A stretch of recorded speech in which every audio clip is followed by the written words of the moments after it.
Welcome to the Faith Today podcast, conversations inspired by Canada's Christian magazine. Philip Yancey usually starts his writing with a good question. The author of more than 20 books has tackled really tough subjects like where is God when it hurts and disappointment with God, among many others. With his latest book, Where the Light Fell, he's tackling what might be the toughest thing yet, his own childhood in a very strict and difficult fundamentalist family. Philip Yancey believes some of the answers he found can help the church today. I'm Karen Stiller, and I have to say, as a writer and a reader, I really loved talking to Philip Yancey. I hope you enjoy this conversation too. So Philip, welcome to the podcast. We're so happy to have you. Thank you. Glad to be with you. On the back of your wonderful book, Where the Light Fell, there's this quote from you. I truly believe this is the one book I was put on earth to write. So many of the strands from my childhood, racial hostility, political division, culture wars, have resurfaced in modern form. Looking back points me forward. So I would love for you to tell us why you feel Where the Light Fell is a book for today, both for you and maybe for the church. As I wrote the book, I felt like I was putting together a 1,000-piece jigsaw puzzle without any picture to guide me on the cover. And that's what a memoir does. You put together different parts of your life, and then ultimately a picture emerges. And there were surprises for me. I happened to grow up in a very unhealthy family and unhealthy church. It was one of these narrow, legalistic, racist churches that we had in the South. The civil rights movement was just getting underway in the 1960s. And my church was on the wrong side of almost any social issue going on in the 1960s. And because of that, I went through a period of time where I rejected my faith, really, and have gradually over the years worked out my own faith. We tend to do that. You know, at first we accept what our parents say and what the adults around us say. And then later we realize there are some things in which they're wrong, and we kind of work it out for ourselves. I thought I had done that, and I thought that the barriers that faced me in childhood were lesser. And then suddenly, in the United States at least, we had this movement where the church, many parts of the church became closely allied with politics, and it seemed to be more interested in trying to clean up society around us than in trying to be an alternative, a subculture that shows people what God had in mind with the human race, how we should live. So some of these issues, the legalism, the judgmentalism, the racism, the divisions that I experienced in childhood and thought were behind me are back in spades, at least in the United States right now. I thought I was dipping way back into the past to uncover what I had gone through. And actually, I found the same things, as the quote says, the same things in different form right now going on in our country. So many people, I think, who were raised in the kind of fundamentalism you were by, I'm going to say it, the kind of mother you had, or a mother who lived it out in a certain way, which readers will discover, would have walked away, and your brother did. So how do you make sense of your staying and the fact that you not only stayed in the church, but you've served it in such a profound way, writing more than 20 books? And I'm guessing in your answer, we'll also get a little insight into maybe what the church can be today in this broken space we're in. So how did you stay, and why did you stay? You mentioned my brother, and my brother did give me an image of what the alternative could look like. We grew up in a church with lots of rules, with this image of God as this scowling policeman just waiting to break somebody, to smash them. That was the image of God we grew up with. And my brother rebelled against that and went a different direction. This was the 1960s. Everything was up in the air, so he wanted to be free. He dropped out of college his very last semester. He should have been a concert pianist, but he became a piano tuner instead. He started using LSD, became one of Atlanta's original hippies, and had several bouts with suicide, moved to California, went through a number of female relationships. And I saw that freedom, untrammeled freedom, is not a good option. He became addicted to so many things that were destructive to him. So I didn't want to go that direction. And then I happened to be blessed, truly blessed, with some wonderful people. My very first job was at Campus Life magazine. It was a teenage magazine run by Youth for Christ. And the editors there were kind and gentle and open, and they let me get away with all sorts of things I probably should not have gotten away with, but they were grace-filled people. And then I found a church in Chicago that was just an ideal church. It was right in the inner city, and it brought together the richest part of Chicago, the richest zip code, and the poorest part of Chicago. And the resources from one helped out with the needs of the other. And it was, again, a grace-filled church, so that when we faced difficult issues theologically or socially, we didn't divide. We worked them through and came up with some sort of compromise. I also, for about a 10-year period, as I started writing books, was working with Dr. Paul Brand. First book I wrote was Fearfully and Wonderfully Made, and then we wrote two others, who was a saintly man. We couldn't have been more different. I was a young punk with wild hair out in a big afro style. And he was a British surgeon, very distinguished, silver-haired surgeon who had spent his life mostly in India. He was the most brilliant man I've ever been around. Orthopedic surgeon. He was offered the head of orthopedics at Oxford and at Stanford University. So he had that caliber. But he spent his life among the lowest people on the planet. I can't imagine anybody lower than people in those days called the Untouchable Cast, who had leprosy. They were kicked out of their homes. They were kicked out of their villages. And here was this brilliant man who was theologically trained, who, in a sense, gave his life away for these people. But in the process, he found his life, as Jesus promised. And during that period, that 10-year period, I probably should not have been writing about my own faith because it was still in flux. I was still trying to figure it out. I was in recovery from fundamentalism, and I didn't know where I would land. And Dr. Brand was an ideal mentor. More than that, he was truly a father figure. My own father died when I was a year old. And that was a gift. It was a gracious gift from God, I think. God knew the situation I had grown out of, and I imagine God thinking, okay, Philip, you've seen some of the worst. Let me show you some of the best. And it really only takes one person to truly demonstrate the life that Jesus brought us to experience to think, oh, so that's what it's about. So that's where I find joy and happiness and meaning and fulfillment, not in these other ways that the consumer culture around me tells me I will. You mentioned that you were recovering from fundamentalism, basically. And in today's church culture, there are a lot of people who are kind of out loud recovering from evangelicalism, I think. We hear about ex-evangelicals and deconstruction of faith.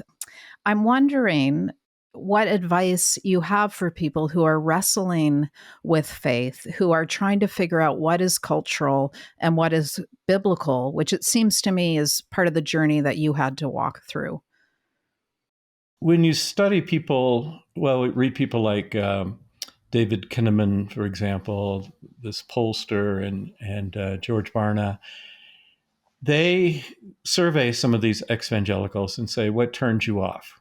What made you want to leave this movement? Because you were part of it as a young person. And the list includes such things as anti-science. And frankly, I'm just baffled by the ferocity of the anti-vaccine, anti-masking movement, primarily among evangelicals. They're one of the groups that are most susceptible to that group. And my goodness, my father died of polio. Thousands of people a year were dying of polio. And the vaccine, even though there were a few people early on who had bad side effects, the vaccine saved hundreds of thousands of lives, millions across the world. So I'm very pro-vaccine. I was first in line. And that's just one thing. Anti-gay rhetoric that comes out of the evangelical church sometimes. It's not so much what is your position on the issue. It's more how do you treat the people that are different than you are. And another issue is the connection with politics. I think the church in the United States would be making a serious mistake if they go down the path that Europe showed us, that the closer the church gets to the corridors of power, eventually the society throws off both. So you go to a place like Spain, and they'll have nothing to do with the church because the church was for years allied very closely with the dictator, Francisco Franco. I see that all over Europe. So those are the kinds of things that young people struggle with. And I guess I would just have to say, don't throw out the baby with the bathwater. I found a slogan under a bottle cap of all places one time that said, an idea cannot be held responsible for the people who believe it. And the church has made a lot of mistakes throughout history. In fact, everybody has. Politicians have. Artists have. We're flawed human beings. And I would encourage people, don't let some of the parts of the church you don't like, don't let them interfere with the greatest gift we have, restoring a relationship with the God of the universe who loves us. That's the goal. And if the church gets in the way of that goal, then okay, find another church or, go directly to God. We're allowed to do that. That's okay. But don't throw the practice of your faith away because of people around you who get it wrong. We all go through a period. Richard Rohr talks about order, disorder, reorder. And that was certainly true in my life. When you're young, the order is given to you by the people around you, and you just believe what they say. Later, you find out on some things they were deeply wrong. And then later, you put it together for yourself. And I do have hope that a lot of those ex-evangelicals who are still wistful about experiences they had in the church will come to that reorder stage when they sift for themselves what's worth keeping and what you should jettison. Yeah. And your relationship with Dr. Brand that you mentioned strikes me as a model, from the other side of this question as to how we could walk alongside someone who was deconstructing or feeling very hurt from mistakes the church has made. Stronger Christians can do that. Yeah, you're absolutely right. It really does only take one person. In my early days with Dr. Brand, my faith was in suspension. And he died in the year 2003. And I remember speaking at his funeral, and I said, looking back on our relationship, we had a fair exchange. I put words to his faith. He had these great experiences, these great ideas, and had never written them, but I put them down in words. And at the same time, he gave faith to my words, because I would not have trusted myself trying to air out where I was in public at the time. It was still taking shape, but I could with great integrity write about and write with Dr. Paul Brand, because I had seen him and followed him around and interviewed other people. I knew he was the real thing. He was genuine. And again, it only takes one person like that to make you realize there's something genuine here that I want. And I started looking for the people who I wanted to be like. Starting out as a young journalist, I thought, oh, I should be an investigative reporter and expose these bad people.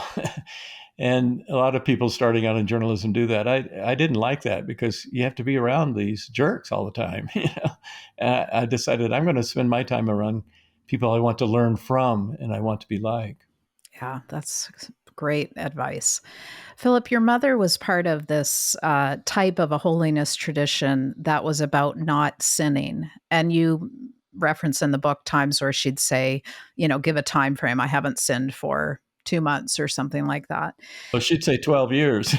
Okay. Well, wow, that's very impressive.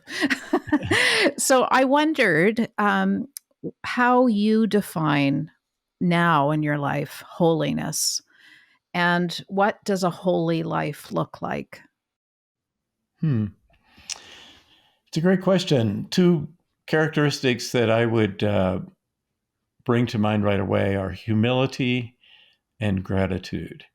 Humility. I think one of the problems with that kind of holiness tradition is that it becomes a spiritual competition where you want to be more holy. So somebody has a quiet time for 30 minutes. You want to have an hour. Somebody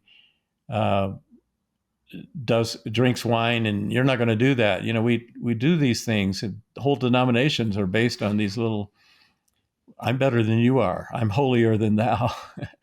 But actually, we all know that the real standard is not each other. The real standard is God, and none of us are as holy as God, and we're less holy than God. So I would start with humility. I've learned so much from the recovery movement, where people are forced, just required to be honest. If you try to put one over on people in an AA meeting, they will catch you out in a second. They can smell a lie a mile away.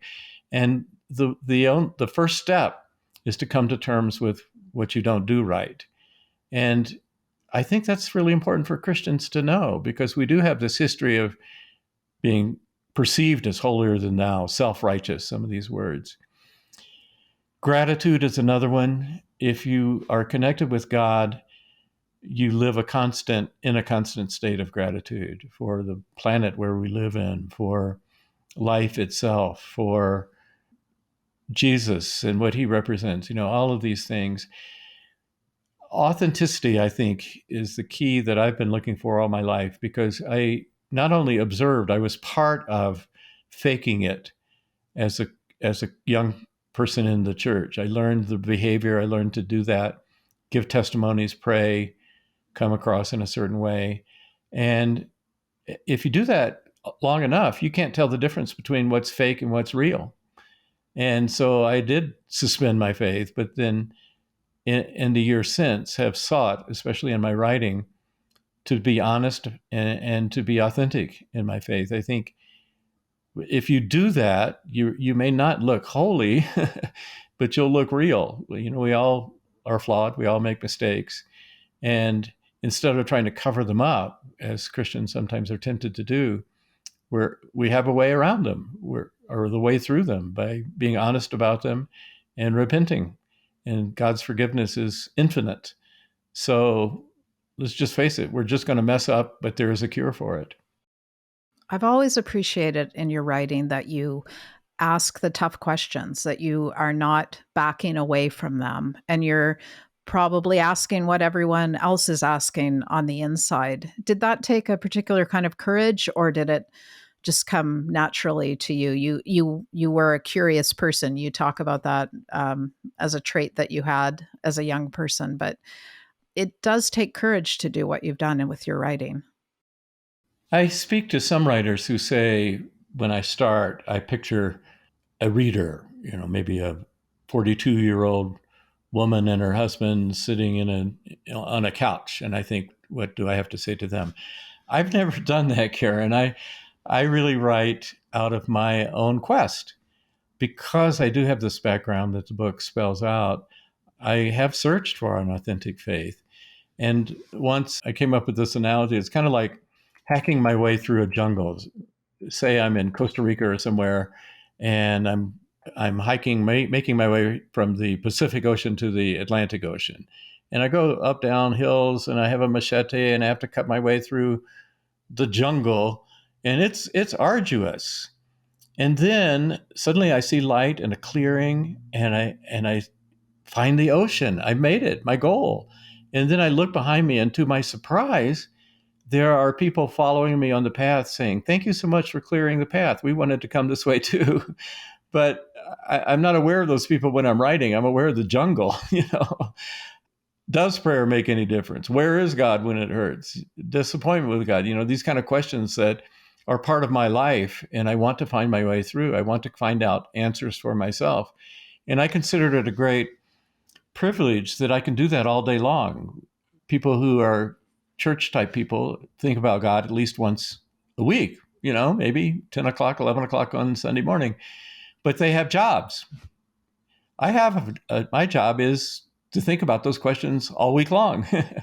and that's kind of a privileged position. And I try to be a steward of that, but I would do it anyway, because I want to find my way through the jungle. Yeah, I love that.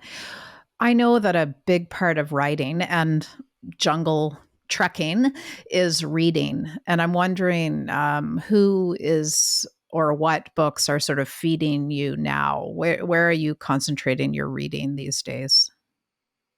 If I could get rid of emails, I would be so much better a reader. Yeah, amen. It seems it seems like all I do is answer emails, and of course that's important, and it's great to be connected to people. But frankly, I worry not just about myself, but about our whole society that we're getting so used to these little snippets.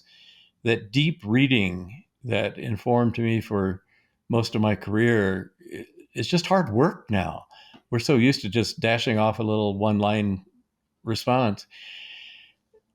I tend to go toward those that do spiritual nourishment. Henry Nouwen, one of your Canadian residents for years, Yeah. who I interviewed in Toronto, actually. Henry Nouwen is one who consistently makes me think and makes me feel and makes me pray, actually. And Thomas Merton is another one. Uh, is it Ronald Rolheiser? Ronald Rolheiser is another one. People who, many of them happen to be Catholics because they sit around and think about God all day. In Thomas Merton's case, he didn't even talk. He just meditated and wrote. And so I learned from them. And then, of course, I have to stay on top of certain current issues. And there have been a lot of books coming out lately on the church and the political climate in the United States, which is a real concern for me. So I try to stay up on those. Seems like these days people would rather listen to a podcast than read a book. And I'm kind of leery of those. I do listen to podcasts, but I think back to a time in my life when I would sit there and read 3 or 4 hours a night every weeknight. And now I mostly try to catch up on emails, and I think Yeah. there's a great loss there, unfortunately. Yeah, no, I agree. I think that's it's interesting what you say about podcasts, because I was thinking that like a podcast captures a moment in time and a conversation like we're having, but we're kind of on our flying on our feet a little bit, and it's not that deep thinking that you get from a book. It just can't be, I don't think. Yes, and it's forgettable. Mm. I often will listen to podcasts when I'm exercising, and it's entertaining, and I need it. It keeps me going, keeps me from thinking about the exercises. But very rarely do I come home and write up a note and put it in a database to reference later, which I used to do with every book I would read. Anything that struck me would end up in a database that would inform me when I wrote about something related to that topic later. But people will want to bookmark this podcast for sure. You use humor really well, and speaking to you now, I see that that's part of who you are. But there's one line in the book that I laughed out loud. I can never figure out how to have a friendly conversation with someone when my main point is that they are going to hell. And this was from your college days. Right. I just thought it was just a funny, refreshing, again, honest line. But it made me wonder what a winsome, appealing faith looks like in today's world. How should we be as the church in this climate? I came away with the image of God that you kind of alluded to there in that quotation, that God was this scowling person that wants to torture people, super person who wants to torture people. And my image of God now, I would say, is more like the great physician. Jesus, of course, had that title, the great physician. And I started thinking about that when I had some surgery on my foot, and I had a big event coming up that summer. Some friends that I had known forever, were coming out to Colorado, and I wanted to play golf with my friends. And unfortunately, my surgery was just about 5 or 6 weeks before that event. So I went to my doctor and said, I've got this golf event. Is it okay if I play golf? And he looked at me and said, it would make me very unhappy if you played golf on your foot. And my first response was, well, I don't care if you're happy or not, But then I started thinking, why would he be unhappy? He would be unhappy because his ultimate concern is my health. He wanted me to be able to play golf 10 years from now, not just 6 weeks from now. And I started thinking, I think that's how God sees us. There are certain things we know that the Bible says God disapproves of. He disapproves of breaking relationships, like in divorce. He disapproves of dishonesty. He disapproves of crass materialism, greed, all of these things. I mean, go back to the Ten Commandments. But these things weren't given to spoil our lives. They were given to give us the best life possible. And somehow I never got that from the church growing up. It was just, don't do this, don't do that, don't do this. And when Jesus came, he said, I came to give you life to the fullness, abundant life. He said, I came to set you free. And when you're free, you're free indeed. And I look back on some of the narrow churches I experienced in childhood, and they didn't set me free, and the people didn't look like they had an abundant life. They looked like shrunken people, not expanded people. And I think that's where the church can go wrong, and did go wrong in my own background. And so a person who is connected with Jesus is a person who just has a lot more time for you, who automatically wants to be there when you're going through a hard time and wants to be there when you're going through a good time. Just a companion that shows you what life is, not in a self-destructive way, but in a healthful way. Something like that. I don't want to give a formula for what people look like, but I want to correct the wrong impression that I had growing up. One thing, as a writer, I picked up your book with great anticipation of reading behind the scenes, talks about your first book and how you connected with this and what happened then and so on. And then I quickly realized this is in many ways a childhood memoir, because your childhood was so formative. And it got me thinking about all of our childhoods and how we do spend a fair bit of our adult life sorting through some things, most of us. And some of us have far more to sort through probably than others. And that would be certainly true in your case. But I just wondered if you could speak to the work that we have to do and as Christians, how that impacts it in kind of recovering and moving on from our childhoods. Actually, the first couple of drafts of the book, I did go beyond in time and started talking about my career, why I wrote this book, why I wrote that book. And then I realized that kind of limits the interest. I want to reach people who really haven't read any of my books. For those who have, it serves as a kind of prequel. It gives some understanding and insight into why I did write my books. But for someone who hasn't read anything by me, I want to speak to that broader audience, the people who did have a church experience and turned away. I've spoken to so many of those people, and they'll tell me their story, and I just kind of smile and say, oh, it's a lot worse than that. Let me tell you my story. And I have a kind of cred with them because I don't immediately try to defend the church and propagandize. I just say, yeah, you're right. It can be a really messed up place. I frankly was surprised as I went back into my formative years how deep some of those experiences were. Some people who've read the book say, I can't believe you remember all that stuff. But I do. I remember actual conversations. And I can see now why the person that I am was formed by those. And that's true. I didn't have sexual abuse in my background, but I know many people who do. And it's easy just to look at them and say, come on, get over that. You were a 6-year-old child. No, these things lacerate the soul of young people. You know that. And my wife was worried because when I started going back and writing about these very tough scenes, she thought I'd come back a basket case. And I didn't. I found it very healthy at my age to stitch together even the wounds, first to open them up and to write about them. We have the promise that even bad things can be used, can be redeemed. That's the Christian promise. Even the worst thing that could happen, the death of the Son of God, who did nothing wrong, was turned into the salvation of the world. It's a day we've now called Good Friday. That's the emblem, the pattern that we have. We don't have a promise that only good things will happen to us, for sure. That we don't. But we do have the hint and the hope that no matter what happens, it can be used for good. And I have to say, looking back on my life, even though there were painful times, as I say at the end of the book, nothing went wasted. It was all used in part of God's story in me. And I hold that up for other people, that no matter what it is, it also can be used as part of God's story in you.